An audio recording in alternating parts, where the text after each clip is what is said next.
having the session class for 2 hours, so I won't dwell so much like I did on user persona. So we've talked about creating. Talking about creating a user persona. Let me just confirm that this is recording because sometimes. Okay, yeah, it's recording. So we shoot. So we've talked about creating user personas. So now we're talking about how to create a business model. How do we create a model to generate revenue? I don't know. Every business aside an NGO, right? Every business wants to make money, right? Don't mind what Google or Apple or Microsoft or any company will tell you that they're trying to, our aim is to build a world or build a solution. Leave all those jargons. Their aim is to take your money and my money. That's their number one goal. That's the number one goal of every business that exists in the world. How can I take Nocera, Izana, and Genesis money from their pocket? How can I make them to collect? How can I collect their money from them? That is their goal. So revenue is the number one thing that every business wants, every business lives upon. And how do you understand ways to get your revenue? Basically, need a business model for that. And having the right business model will help you. Sorry, hold on. I have a call.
So sorry. I was trying to give someone direction, so the person is kind of lost. All right. Creating a business model. So every business wants to make money, right? And business model is something that they use to see how to make money and where their funds will be leaking to. So today we're looking at how do we create a business model for every business and any business, whether it's a big business or a small micro business, right?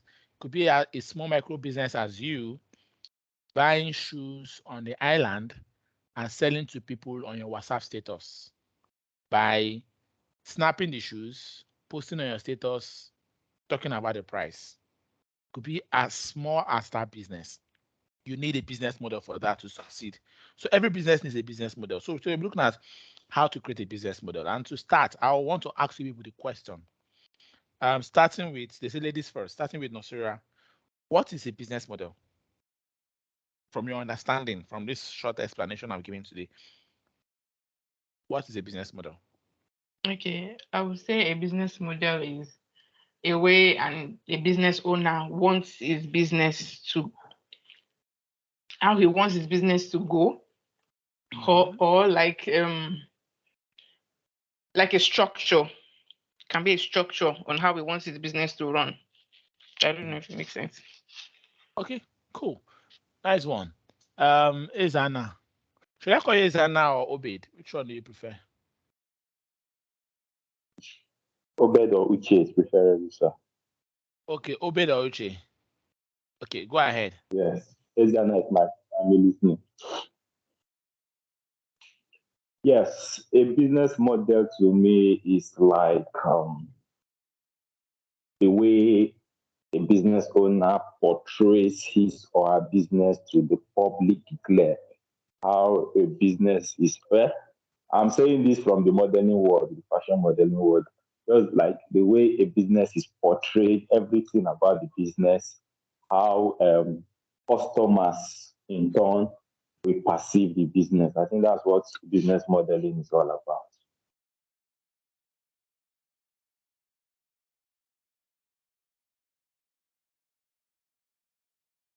Okay, nice one, good one. So also noted I'll be calling you Obed. Why I call you Ezana is because when I asked you to fill the form, it was Ezana you put there. So I thought maybe that is your name, and that's why I had to use it as Ezana. That's why they tell people to fill the form Oh, so that I can use it to create your accounts. So when you're filling the form, the registration form, you wrote Ezana. So okay, cool. okay. Yeah. No, it's Eziana Obed. Okay. Okay, so I'll be calling you Obed then. Obed. So thank you for that explanation, Obed. So um, there's no right or wrong answer. You both are right, yeah, right? So what is a business model? Just to harmonize and have things put in shape. The business model basically is a plan for the profitable operation of a business. And how do we ensure that how do we plan that profitable operation of that business? By identifying sources of revenue, identifying our intended customer, identifying what products to give to them, and identifying the details of financing, how you're going to finance that particular business. Business model tells us how the key drivers of business perfectly fit together. At a glance, you provides an information on how you deliver value to your customer by looking at the revenue levers and the cost levers. What are the things that will incur costs to the business? What are the things that will generate revenue for the business? That basically are the things that business model canvas looks at.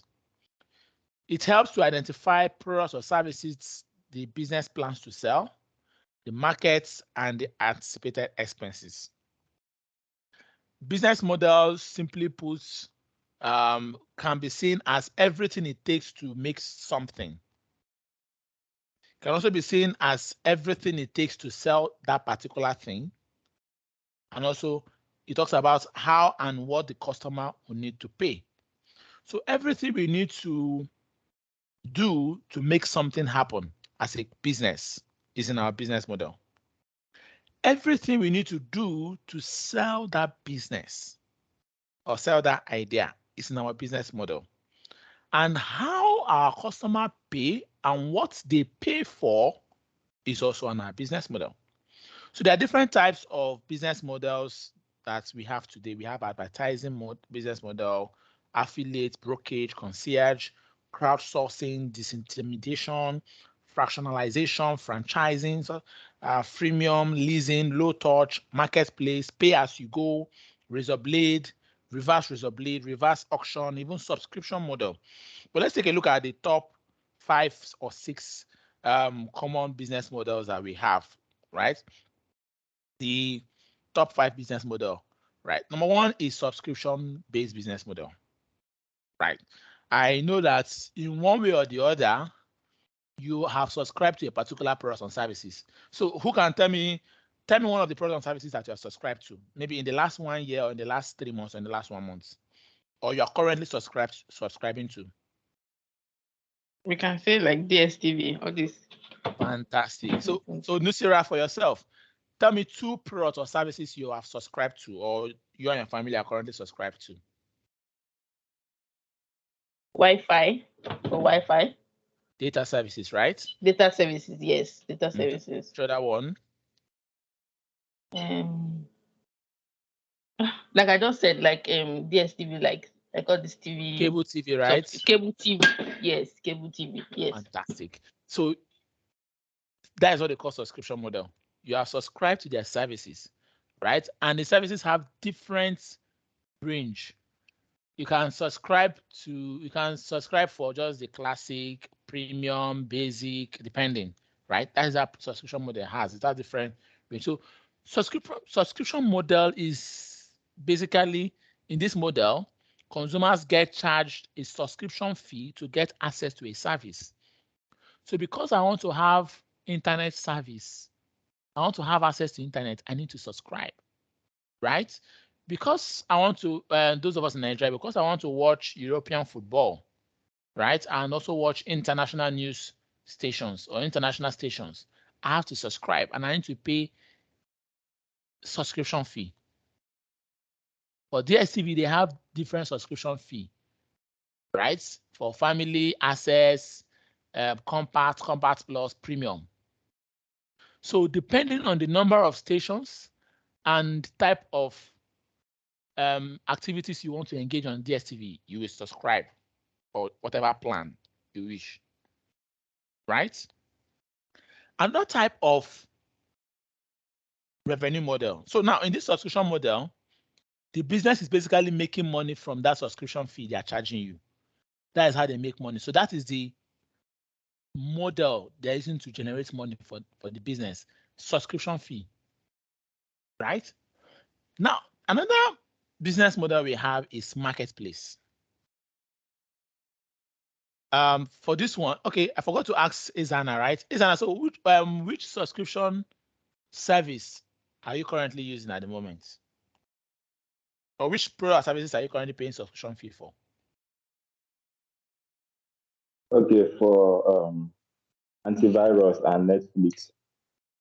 Oh, Netflix, right? So you pay for Netflix services. Are you paying for the 4,000 naira one or the other one?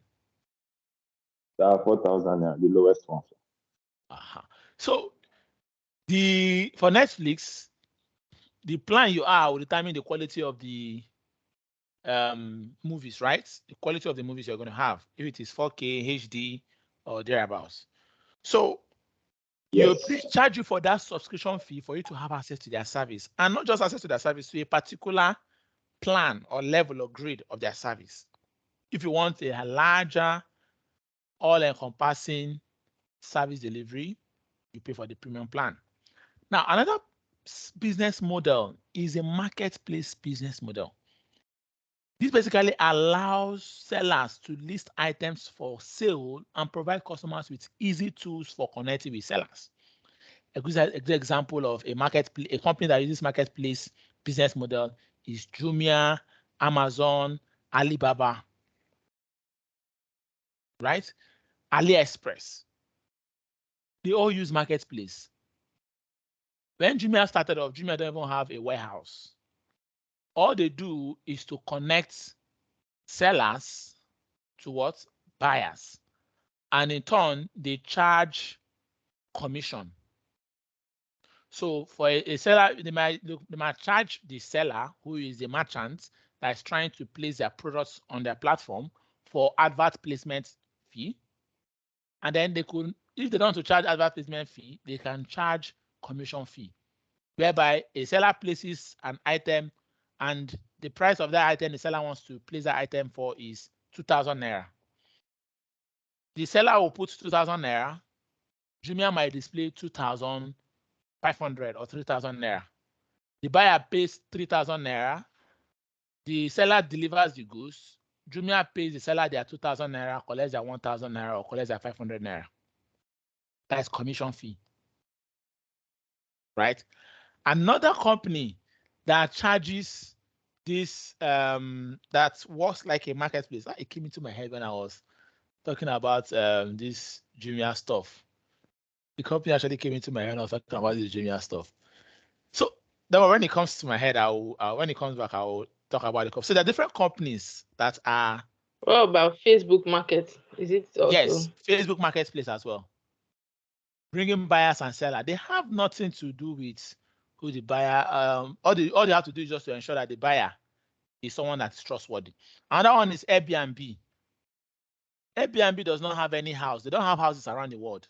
All they do is to bring home owners, house owners to guests, bring them, connect them to guests, and then charge a fee. So they're basically, their concern is to build a platform where these two people can meet. Remember, in the markets, in the traditional marketplace in those days, nobody lives in the markets. No seller out there lives in the market.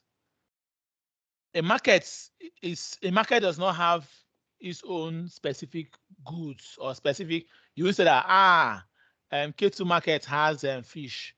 Ikorodu market don't have fish. No. If sellers in K2 market decide to stop, if fish sellers in K2 market decides to stop selling in K2 market and start selling in Ikorodu market, you now say that K2 market no longer have fish.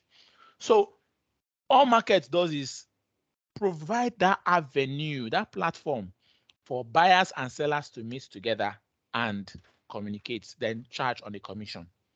So that is what most businesses are doing today, trying to bring buyers and sellers together and give them the enabling environment to transact, to trade. Because the world, commerce is what drives the world, right? Everybody wants to trade, everyone wants to buy and sell, right? And if I want to buy what you sell and I can't come to your shop and you can't come to my house to market, then let me go to Jumia, where I can easily access you from Jumia, right? So a marketplace business basically brings buyers and sellers, ensuring that there's an enabling platform for them to transact. Now, we also have the freemium business model. A freemium business model such as WhatsApp. WhatsApp is for free. With the freemium business model, you are giving away part of your products or services for free and charging for premium features or services. Another example of a freemium model is LinkedIn. LinkedIn runs a freemium and premium model. What do I mean? LinkedIn, you can easily onboard, start networking and all of that. But if you want curated special services on LinkedIn, you have to subscribe for their premium. So they run both freemium and subscription. But primarily their model is freemium. Because even through their freemium, they do advertisements. And so a business can have different business models. A good example is LinkedIn. LinkedIn does freemium, gives part of its services for free. They also do subscription. You subscribe for their premium services, premium plan, right? They also do advertisements, whereby recruiters can advertise their job, and you pay for advertisements for job. You pay for the product you're going to use to set up the job, and pay for advertisements for that. So LinkedIn is basically using 3 business models: subscription, freemium, and advertising. So as a business, you may not be solely restricted to just one business model. You can have 4 business models. That gives you opportunity for more revenue. Another type of business that we have is advertising, which is something that Facebook leverages on. Facebook, Instagram, they are heavy on advertising. Just to run an ad in a day on Facebook, you know how much you're going to pay. I'm not just running it in a day. Sometimes Facebook charges you with the number of targets. If you want to reach 5,000 people, it has its own fee. If you want to reach 20,000 people, it has its own fee. The duration with which you want your adverts to run, it has its own fee. So Facebook runs advertising, and this involves creating content that people want to read or watch, and then displaying advertising to your readers or viewers. Another model that is also common is a franchising business model. This is something that is common with the fast food industries like Mr. Biggs. And in franchise business model, you are selling the recipe for starting and running a successful business to someone else. So I want to start a fast food restaurant. Instead of starting Genesis Foods and start building the business from scratch and trying to gain market share, awareness, prominence, I can basically leverage on what Mr. Biggs have done I approach Mr. Biggs and tell them, okay, I want to start a fast food. Mr. Biggs will say, okay, we're going to give you a recipe and everything, but provided that the name of the company is Mr. Biggs. I say, okay, I'll accept. I'm making my money, right? I've paid Mr. Biggs for the franchising, right? And then I'm making my money. The money, daily sales is going to me. I'm managing the business myself, but the name is Mr. Biggs, but I'm managing it myself. So franchising is also an example of a common business model that we have. So these are like the top 5 business models we have. There's several of them, as I've mentioned in the previous slides, right? We have several business model that we have today. So we look at a tool that we use to develop or create business model. It's called Business Model Canvas. BMC is a popular universal tool that is used to create business model. The business model is a great tool to help you understand a business model in a straightforward, structured way. Using the business model canvas will lead to insights about the customer you want to serve, what value propositions are offered through their channels, how your company makes money, and you can also use the business model canvas to understand how your own business model or that of your customer. A business model canvas has 9 pillars, which is 9 building blocks, right? How do we now prepare a business model canvas? You prepare it by, first of all, identifying your specific audience, which is your customer, and your user persona will help you to achieve this. Establishing your business process, which is what are the key activities that are required for your business to function. Then identify the key resources. What resources will your business hold? What does your company need to carry out daily? What does your company need for it to carry out its daily processes, find new customers, and reach business goals? And then you develop a strong value proposition. For business model to thrive, your value proposition needs to be accurate because your customers are paying for your value proposition. And how do you understand the best value proposition for your customer? It is for you to understand what your customer goals, motivations, and frustrations are. If you're able to understand your customer goals, your customer motivation, and your customers' frustrations, you can then develop an accurate value proposition. And that is how your user persona will help you to unlock a useful business model. When you've been able to develop a strong value proposition, you then identify your key partners. Who are you going to be partnering with? Can you do this alone? Isana wants to start a tech hub.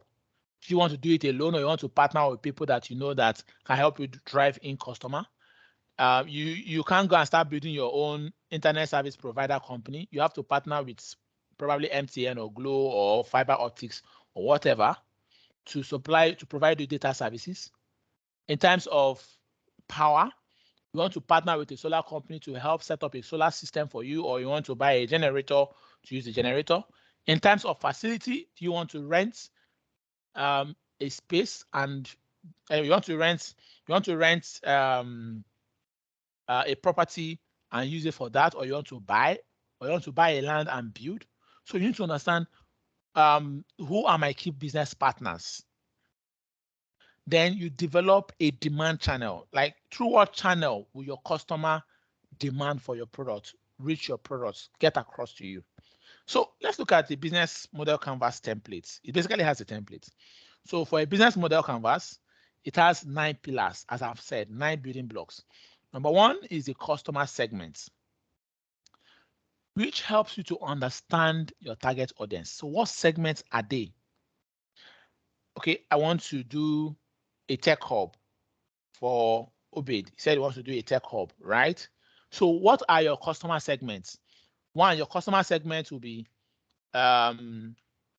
probably people, number 1 customer segment will be those who are working remotely. They're number 1 customer segment. Number 2 customer segment could also be those that want to start up a business. those that have entrepreneurs that have business ideas, but needs a co-working space to ideate to conceptualize their ideas. Your number three, this thing, what they call your number three customer segments or target audience could also be people who want good internet service to do other things. They want good internet service and they want comfort and serene environment to work and think. So understanding your customer segments is very key. And that is the very first thing you do. Your customer segments. After your customer segment, you define your value proposition. What core value do you want to deliver to your customer? Which customer needs are you satisfying? And then you talk about your customer relationship. What relationship that the target customer expects you to establish? What kind of relationship do you want to have with your customer as a business? How can you integrate that into your business in terms of cost and format? Then you talk about the channels, which is your demand channel. Through what channel are you going to deliver your services? For Uptrust, our demand channel is online, virtual. But for Obey that wants to set up a tech hub, you can't set up a tech hub virtually. It has to be on premises. So through what is your demand channel? Which channels work best? How much does your channel cost? And how can they be integrated into your customer's routine? Do you want to set up a tech hub whereby the location of the tech hub is far away from where your customers are? Right? And then you look at your revenue streams. For what value are your customers willing to pay in your value proposition? What and how do they currently pay for that? And how would they prefer to pay? So you can look at it that, okay, I want to charge people for my tech hub, right? And I say, okay, on the average, how much will somebody working from home, right, pay for internet services? If you have to work 8 hours or 5 hours in a day, how much data can you consume in a day and in a month? Let's say in a month, you can consume averagely 20 gig or 50 gig or 70 gig or even more. So if someone can consume 20 gig in a month, you write it down. How much power can someone consume running generator? Or sorry, how much power in terms of cost of power? How much cost of power will someone consume or incur working 5 hours a day in a month without interruption? So maybe the person will need to buy fuel of 1,000 naira every day. Yeah, fuel of 1,000 naira every day is about, should I say, now fuel is 180/164. So 1,000 naira should be probably 16 liters or thereabouts or less, if I'm not wrong. Right? No, it should be less than 16 liters. That should be roughly 8 liters, right? Roughly 8 liters or thereabouts. 8 liters or thereabouts, yeah. 8 to 7 liters. So that means someone will most likely consume 10 liters in a day. And if 10 liters is around 1.5, right? 10 liters is 10 liters is around 1,800. Yeah. 10 liters is around 1,800. So customer will ideally consume really pay 1,800 naira per day to have at least 5 hours constant electricity without interruption, right? And then the data they will purchase per day might just be probably 500 naira per day. So they have 1,008 and then 500 naira. That is around 2,000 something, right? They might be incurring in terms of cost of working from their home without power interruption and steady internet connection. Roughly 2,500 or 2,700. You can sum it up to 3,000 naira or 2,500 as the case may be.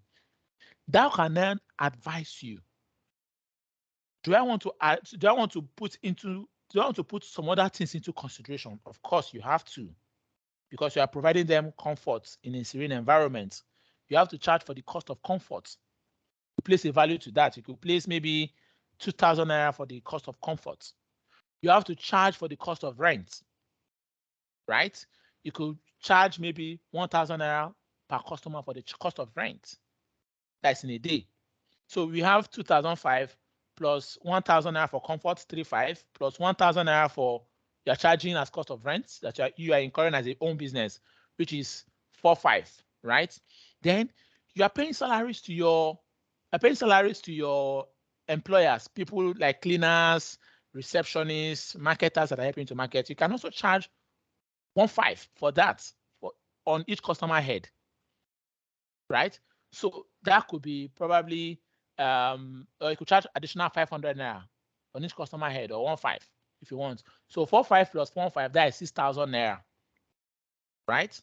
And then you might now say, okay, let me just charge 1,000 naira as a profit on that customer. So 6,000 naira plus 1,000 naira, that is 7,000 naira. So you might say, okay, if a customer wants to use my services in a day, I want to charge them roughly 7,000 naira per day to use my service. Then instead of you saying you want to charge per day 7,000 naira, that might look so big for them. You can put that cost in a week and put that cost in a month. So you can now say, okay, my plans are, these are my plans. Classic, maybe for classic plans, there is no AC, or there might be AC. Of course, there should be AC. Maybe for classic plans, it might just be restricted to just a table and a chair, no conference room. For gold plans, so for classic plans, you can charge probably 5,000 naira a day. Then in a week, you can charge maybe, you can say you're charging 15,000 naira per week. And in a month, you're charging like 60,000 naira per month per customer to use your services. So that is what they're paying for. So in a month, it could be 60,000 naira per month per customer for classic. For gold plan, which is you have access to whiteboard, you have access to maybe a bandwidth that can accommodate 3 members of a team, you can charge 80,000 naira per month. Then for premium plan, whereby the customer is going to have access to a conference room, whiteboard, a TV, and a projector, you can charge for 100,000 naira per month. So in that way, that will help you to accommodate to understand what your pricing fee. So how do customers currently pay for what they are doing now that you want to deliver or ease them from? And how much does every revenue stream contribute to your own overall revenue? So if you have invested 10 million naira in setting up the tech hub, and then you say, I want to make a revenue of monthly, or should I say yearly, by maybe this year, you want to use within 2 months to set up the tech hub, or 3 months, and you invested 10 million naira to set it up. And you say, you did the next 1 year, I want to make a revenue of 60 million naira. That will help you to also channel through how you need to position your pricing, right? Then we have the key partners. Who are you going to be partnering with? As I made mention, you need internet services, so you have to partner with an internet service provider so as to get a cheaper rate, right? You most likely need to partner with some people, right? If you also want to do an incubation, you have to partner with people that are skilled in that area, right? Then what are your key activities? What will you be doing as a business? What are your day-to-day processes? What key activities does your value proposition require? What activities are important the most in distribution channels for customers, relationship, and revenue stream? So what are your key activities? Ensuring that your the generator does not run out of power, right? Ensuring that all of your infrastructure, that is your AC, your table, your desks, are in good and working condition. Ensuring that the environment is secure, right? ensuring that so many things. So what are your key activities? Then what are your key resources, your chairs, your infrastructures, and what have you? Then what are the cost structure? So what is the cost of partnership, cost of your business activities? What are the cost of your resources? So what are the most costs in your business? Which key resources activities are most expensive? You capture all of those here. So let's take a sample of business model canvas that we have. So let's take a look at LinkedIn business model canvas. For LinkedIn, their customer segments are professional users like you and I, recruiters who wants to post jobs on the platform, advertisers and marketers, then third-party developers. For their value proposition, for professionals like you and I that wants to use LinkedIn, the value proposition that LinkedIn is offering us is to build new contacts or network, to build our own brand. There's some people when you go to their LinkedIn profile like this, you start imagining, where can I reach this level? This person has, this guy has achieved a lot. This lady has achieved a lot. But you might be surprised that by the time you interview that person or you even reach out to that person, the person might even be struggling. So people use LinkedIn as a means of branding themselves,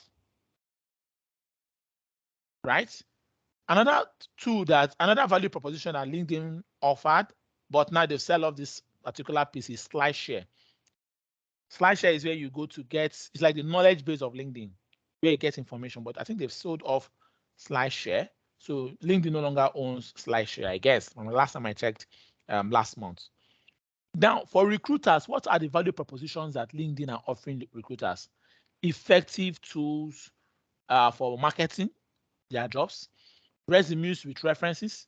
You don't need to, unlike when you post job on maybe JobMark or JobServe, and then you need to start scrolling through CVs and all of that. With LinkedIn, you can easily sort out your candidates. It's very convenient for you. So I can set up a job ad on LinkedIn, and I'll give LinkedIn instruction that I only want that, yes, so let people apply. But when a candidate apply, help me do a first level sorting of that candidate. That means if the candidate does not meet this criteria, don't show that candidate to me to review. So you have that effective tool to review and make decisions about candidates you are recruiting. Then we have for third-party developers, providing them with APIs for integration and supporting the customers. For customer relationship, LinkedIn leverages on their direct network effects and indirect network effects. For channels, people make use of LinkedIn through the LinkedIn self-service platform and offline field-based sales.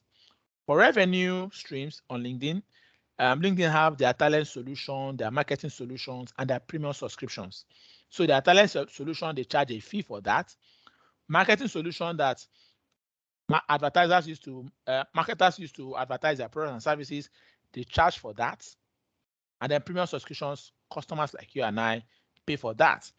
Who are the key partners of LinkedIn? We have companies partnering with LinkedIn, universities partnering with LinkedIn to generate courses on LinkedIn Learn, content providers like you and I, influencers, marketing and sales application providers.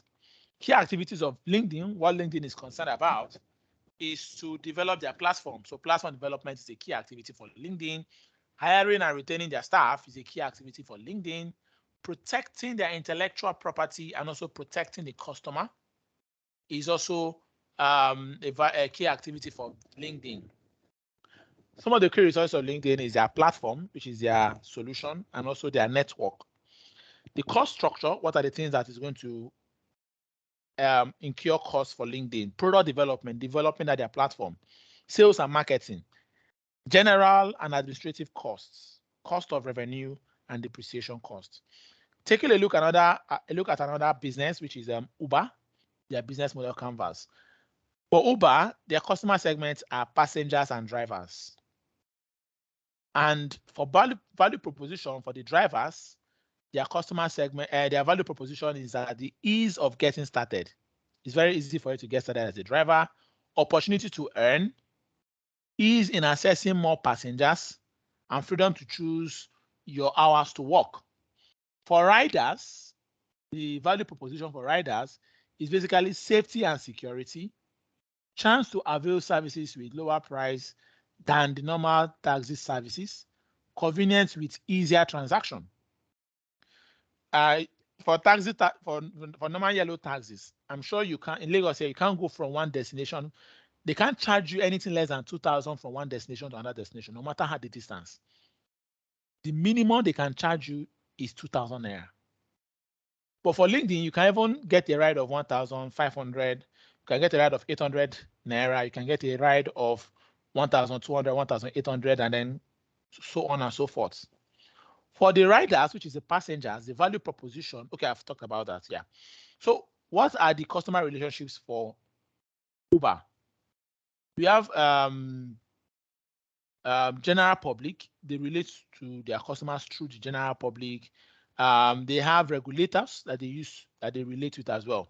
For their channels, you have word of mouth, social media, vouchers, and then the app that they use. For revenue streams, we have ride transaction fee. So Uber can be seen as a marketplace, right? That brings the passenger and the rider together. So they charge a transaction fee. They also charge a license fee, and they have their Uber Eats. Now, what are the key activities of Uber? Platform development, marketing, sales and promotion, communication with driver, customers, and partners. Their key partners are investors, drivers, lobbyists, and other partners. Their key resources are their network of drivers and riders, their platform, which is their app, technology talents, and brand image. Cost structure, we have customer acquisition cost, legal and settlement costs, insurance costs, research and development costs, lobbying and compliance, platform maintenance, infrastructure costs, customer support. Because they are in a very risky business, so they have to ensure that they cater for insurance of vehicles. Now, the last one we'll be looking at is Airbnb. That's the last business model we'll be looking at, is that of Airbnb. For Airbnb, there are two customer segments. It's basically the host and the guest. The host is the one who owns the property. The guest is one who wants to use it. And for Airbnb, it's basically a marketplace to bring together the host and the guest. For Uber, you can't see a car. Like, you can't see a car that they write Uber on it. Uber don't have a car, but they have a platform. But today, customer recognize the drivers as Uber drivers. So they bring that platform. They build that platform to bring the seller and the rider. The seller is the driver. The buyer is the rider. For Airbnb, the seller is the host. The buyer is the guest. Marketplace. So the value proposition for Uber, for the host, for Airbnb host, is simple and secure way to publish apartments. Also, an avenue for them to make extra money. You are a young guy living in a 2-bedroom flat, and you're not using one of the 2 rooms. You're only staying in 1 room in the 2-bedroom flat. You can lease out the other one. You can shortlet it. Another value proposition is to have full control of who comes to your house, to know them. Also, communication. For the guests, is for you to save your money. Instead of you going to lodge in a hotel that is expensive, you can get a shortlet home on Airbnb. Easy to browse and easy to book. Spacious property, amenities, and all of that. For the customer relationship, we have their self-service platform and their customer service support. For channels, we have the Airbnb platform, both their website and their app. Platforms like their content marketing, media coverage, digital ad campaign. For their revenue streams, they have their host fee, which ranges from 3.5%. So Airbnb charges 3.5% on the fee that the host has attached to their property. So if the host says that their property is, they want to lease out this room or lease out this property for a period of 2 weeks for, let's say, 800,000 naira or 60,000 naira, right? Or maybe 60,000 naira per day, because that last time I checked, which was in 2019, they do 60,000 naira per day. right? Or 80,000 naira per day. So they want to list it for 80,000 naira per day. Airbnb will charge 3.5% of that from the host. So 3.5% of that could be an additional cost that Airbnb will put and then display the ad to the guests. So for travelers fee, it ranges from 0 to 20%. Now, for key activities for Airbnb, you have platform development, sales and marketing, managing behaviors. For key resources, Airbnb, Plasma and Mobile, their employees. For their key partners, they have the hosts, they have investors, insurance companies, professional photographer services. For their cost structure, we have the platform development and maintenance cost, cost of capital, insurance cost, legal and administrative costs, employee salary, cost of acquisition, sales and marketing costs, and also regulatory costs. So this is just brings us to the end of the session on business modeling and looking at business model canvas. I don't know if you have any question so that we can wrap up the class for today. Do we have any question?